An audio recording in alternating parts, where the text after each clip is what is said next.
I've been living next to Harry Hole for many years in downtown Oslo, and I wanted to write a story that started in Harry's apartment.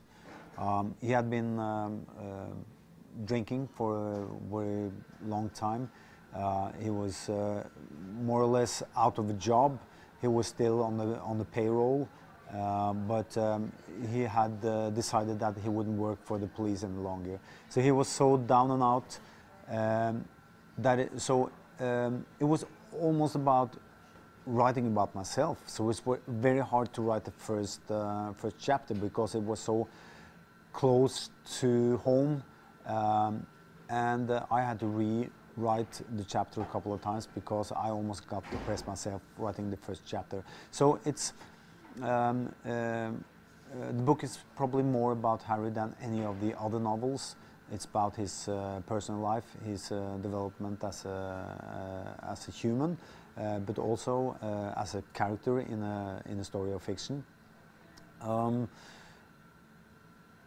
I think that I spent even more time doing research on Oslo, and especially Oslo during nighttime in the Devil Star that I had done in any of my previous books. There's a map of Oslo in a novel, and it was very nice to me that when my book was translated to so many languages, to see all the familiar street names, you know, in books in Russian and German and Italian and English. It was sort of like I had invited, you know, an international audience to my small and still big city of Oslo. And I think it's, if you would like to read about Oslo, really read about Oslo, The Devil Star is probably the book that you should pick up first. I think that The Devil Star is even more hard-boiled than my previous novels. It has a perhaps filmatic tempo and filmatic feel to it. My inspirations when writing have always been movies. Probably, I'm a keen book reader, but I think that crime movies have probably been a more important influence for me than crime novels. And so it's just the way I write. I think in scenes, and I think filmatic. It's just more natural for me.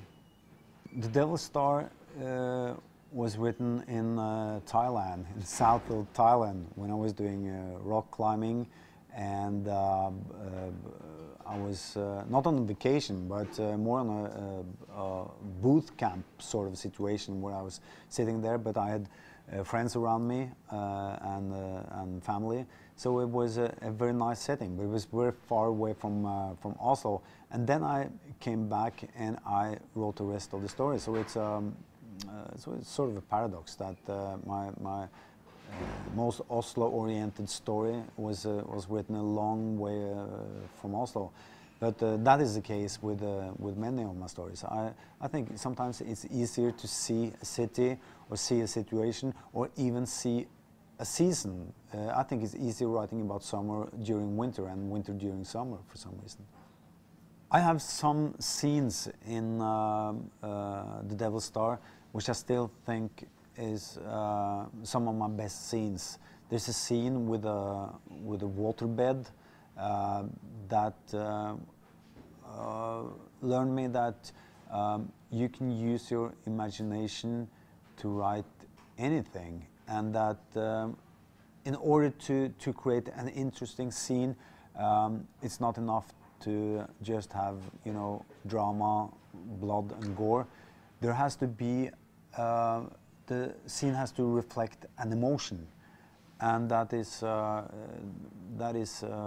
case with the waterbed scene that has been. I know that among my fans is a very discussed scene, and I think it has fascinated people because it's terrible and it's scary, but also it's sort of a twisted love story in that waterbed scene.